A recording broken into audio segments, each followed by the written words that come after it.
Construire un mur le long des 275 km de frontières qui séparent Haïti de la République dominicaine n'est pas une idée nouvelle dans les milieux nationalistes.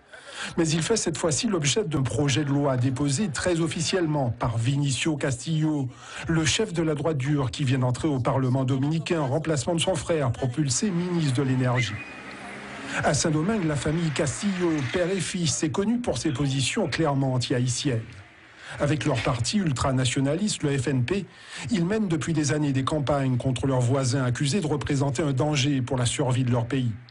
Les Castillo ont notamment défendu becs et ongles l'arrêt du tribunal constitutionnel visant à retirer la nationalité aux Dominicains descendants d'Haïtiens. Décision qui a récemment fait l'objet d'une loi rectificative faisant voler en éclats leurs rêves ségrégationnistes. Du coup, ils estiment qu'il s'agit maintenant de verrouiller la frontière et cela doit passer par la construction d'un mur. Un plan de sécurité frontalier du pays ne doit pas reposer seulement sur le mur.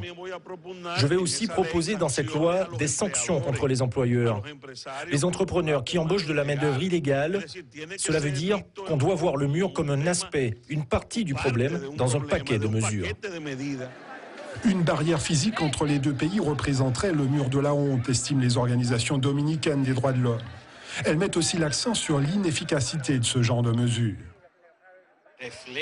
Ça reflète la haine qu'éprouve la famille Castillo-Seman à l'égard du peuple frère haïtien.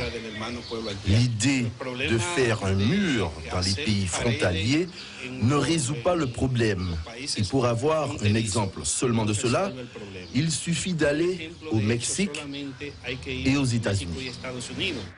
Pour donner du poids à son projet, Vinicio Castillo compte s'appuyer sur l'opinion publique dominicaine en lançant une grande pétition.